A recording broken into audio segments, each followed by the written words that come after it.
অনুসূচিত জাতি যি আজি প্ৰতিষ্ঠা দিব যুৱ ছাত্ৰ পৰিষদৰ এই ক্ষেত্ৰত আপোনালোকক সুধিব বিচাৰোঁ যে APSC যি কেলেংকাৰী ইতিমধ্যে প্ৰতিবেদন হেৰি কৰা হৈছে, কি ক'ব ক্ষেত্ৰত আপোনাৰ মন্তব্য?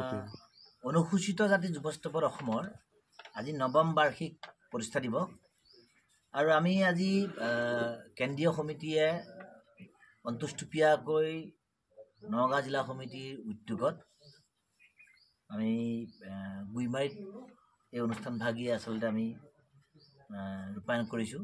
পুৱা আমাৰ পতাকা উত্তোলন হৈছে, আম্বেদকাৰৰ প্ৰতিচ্ছবিত পুষ্পাঞ্জলি অৰ্পণ বন্তি প্ৰজ্বলন হৈছে আৰু দিনৰ ভাগত এতিয়া আমি নগাঁও জিলা সমিতিখন আৰু কেন্দ্ৰীয় সাংগঠনিক বিষয়বিলাকৰ পৰা আলোচনা বিলোচনা হৈছে।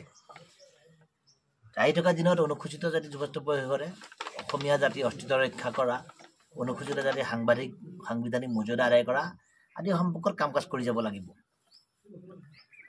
আপুনি যিটো বিষয় সুধিছে যে অসম লোকসেৱা আয়োগৰ সাম্প্ৰতিক সময়ত চৰ্চা হৈ থকা বিষয়টো সন্দৰ্ভত আমাৰ স্থিতি কি, আপোনালোকে সংবাদ মাধ্যমে ভালদৰে জানে বা অসমৰ ৰাইজে ভালদৰে জানে যে অসম লোকসেৱা আয়োগ অৰ্থাৎ APSC 2013-14 বৰ্ষত যি দুৰ্নীতি কেলেংকাৰীৰে নিযুক্তি হৈছিলে, পৰীক্ষাত বাছনি হৈছিলে, তাৰ বিৰুদ্ধে যি আন্দোলন হৈছিলে, এই আন্দোলনত আমি অনুসূচিত জাতি সমাজখনেও এটা গুৰুত্বপূৰ্ণ ভূমিকা লৈছিলোঁ। অন্য কি আমি অনুসূচিত জাতি যুৱ ছাত্ৰ পৰিষদৰ সভাপতি হিচাপে মই নিজেই জুন মাহৰ 15 তাৰিখৰ পৰা 26 তাৰিখলৈকে 2015 চনত আমি জেলৰ ভাত খাবলগীয়া হৈছিলে। অৰ্থাৎ APSC দুৰ্নীতি কেলেংকাৰীৰ বিৰুদ্ধে আন্দোলন কৰি আমি জেল হাজত খাইছিলোঁ। আৰু এতিয়া শেহতীয়াকৈ আদালতৰ নিৰ্দেশক্ৰমে আমাৰ ন্যায়াধীশ বিপ্লৱ শৰ্মা তদন্ত আয়োগখনে যি প্ৰতিবেদন দাখিল কৰিলে, এই প্ৰতিবেদনত বহুটা বিষয় ইতিমধ্যে উন্মোচন হৈছে। প্ৰথমতে আমি সেইবাবে ক'ব বিচাৰিছোঁ যে এই প্ৰতিবেদনত নাম সন্নিৱিষ্ট হোৱা প্ৰাক্তন বিধায়ক তথা অসম মীন উন্নয়ন নিগমৰ বৰ্তমানৰ অধ্যক্ষ গুৰুজ্যোতি দাসক শীঘ্ৰে অসমৰ মুখ্যমন্ত্ৰী ডক্টৰ হিমন্ত বিশ্ব শৰ্মা ডাঙৰীয়াই অপসাৰণ কৰিব লাগে। কাৰণ আপোনালোকৰ সংবাদ মাধ্যমে যোৱা সময়ছোৱাত বিভিন্ন অভিযোগ উত্থাপন কৰিছিলে যে এগৰাকী APSCৰ সহকাৰী পৰীক্ষা নিয়ন্ত্ৰকৰ সহযোগত গুৰুজ্যোতি দাসে তেখেতৰ পৰিয়ালৰ প্ৰায় 5জনতকৈ অধিক ব্যক্তিক 2 নম্বৰ পন্থাৰে বক্ৰ পথৰে স্বজন তোষণ টকা পইচাৰে পৰীক্ষাত পাছ কৰাই APSC তেওঁলোকক উত্তীৰ্ণ কৰাইছিলে। আৰু ইতিমধ্যে যিহেতুকে তদন্ত আয়োগৰ প্ৰতিবেদনত বিধানসভাৰ মজিয়াত আৰু ইতিমধ্যে আদালতৰ মজিয়াত প্ৰতিবেদন যি দাখিল কৰিছে, ইয়াত প্ৰমাণ হৈ গ'ল যে গুৰুজ্যোতি দাস এই কাৰ্যালয়ত জড়িত হৈ আছে।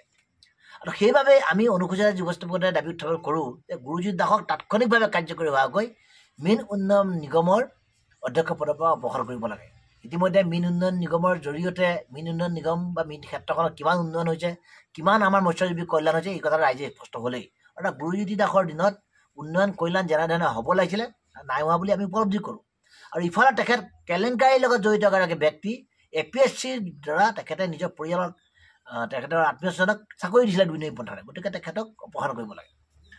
ইয়াৰ লগতে এই তদন্ত প্ৰতিবেদনত যিমানবিলাক ব্যক্তিৰ নাম সন্নিৱিষ্ট হৈছে, এওঁলোকৰ বিৰুদ্ধে কঠোৰৰ পৰা কঠোৰতম ব্যৱস্থা গ্ৰহণ কৰিব লাগে। অসম চৰকাৰে কঠোৰৰ পৰা কঠোৰ ব্যৱস্থা গ্ৰহণ কৰিব লাগে। কাৰণ APSC দুৰ্নীতি কেলেংকাৰীয়ে অসমৰ সমাজ জীৱন সুৰক্ষিত কৰিছিলে, আমাৰ প্ৰশাসনিক পৰিকাঠামোত এটা সাংঘাতিক আঘাত আনিছিলে। গতিকে এই প্ৰতিবেদনত নাম অহা ব্যক্তিসকলৰ বিৰুদ্ধে কঠোৰ ব্যৱস্থা গ্ৰহণ কৰিব লাগে। আৰু অৱশ্যে এই প্ৰতিবেদনক লৈ যদি কাৰোবাৰ কিবা সন্দেহৰ অৱকাশ আছে, আদালতে যাব পাৰিব, আদালতে এই কথা বতৰাবিলাক ক'ব পাৰিব। আমি আন্দোলনকাৰী যিসকল আছিলোঁ, আন্দোলনকাৰীসকলে অভিযোগ আহিছে যে আন্দোলনকাৰী কোনোবাই APSCৰ লগত জড়িত থকা ৰাকেশ পাল বা তেনেকুৱা মানুহবিলাকৰ টকা পইচা উপঢৌকন লৈছিলে।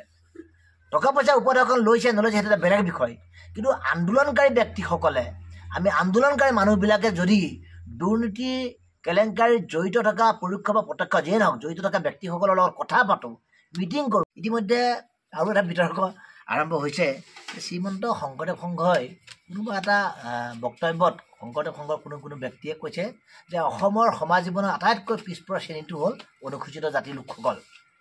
হয়, প্ৰাক স্বাধীনতাৰ কালৰ সময়ত অনুসূচিত জাতিৰ লোকসকল অৰ্থনৈতিকভাৱে পিছপৰা আছিলে, নিম্ন বৃত্তিগত মানুহ আছিলোঁ। আমি সমাজৰ আন্তঃগাঁথনি তৈয়াৰ কৰাৰ লগত কামৰ লগত ব্যস্ত আছিলোঁ। আমি মৎস্যজীৱী আছিলোঁ, আমি আপোনাৰ মাটিৰ বাচন বৰ্তন তৈয়াৰ কৰা কামৰ লগত জড়িত আছিলোঁ, আমি চাফাই কৰ্মী আছিলোঁ। কিন্তু সময়ৰ লগে লগে সমাজ পৰিৱৰ্তন হোৱাৰ লগে লগে আমাৰ মানুহবিলাক যথেষ্ট শিক্ষিত হৈছে আমাৰ মানুহবিলাক যথেষ্ট এতিয়া ইতিমধ্যে অৰ্থনৈতিকভাৱে কিছু কিছু হ'লেও শক্তিশালী হৈছে কিন্তু যিহেতুকে ভাৰতীয় সংবিধানত আমি ব্যক্তিগতভাৱে পিছপৰাৰ কাৰণেই আমাক সামাজিক ন্যায় সমাজ স্থাপনৰ লক্ষ্যৰে আমাক সংবিধানত অনুসূচীভুক্ত কৰা হৈছে গতিকে স্বাভাৱিকতে সমাজৰ এটা অংশৰ এতিয়ালৈকে আমাৰ প্ৰতি এটা সংকীৰ্ণ মনোভাৱ আছে গতিকে অস্পৃশ্যতা দূৰীকৰণ ইতিমধ্যে হৈছেই বহুখিনি ক্ষেত্ৰত অস্পৃশ্যতা নাইকিয়া হৈছে কিন্তু শংকৰদেৱ অনুষ্ঠানত যদি এনেকুৱা কথা বতৰাবিলাক কয় মই ভাবোঁ যে সমাজখনক ঘূৰে ধৰিব সমাজৰ কেতিয়াও মই ভাবোঁ যে উন্নয়ন নহয় গতিকে শ্ৰীমন্ত শংকৰদেৱ আহি থকা সময়ত বা যিকোনো অনুষ্ঠান প্ৰতিষ্ঠান বা যিকোনো ব্যক্তিয়ে আমাৰ প্ৰতি এনেকুৱা ইতিকিংসুলভ মন্তব্য নকৰে তাৰ বাবে আমি অনুসূচিত যুৱ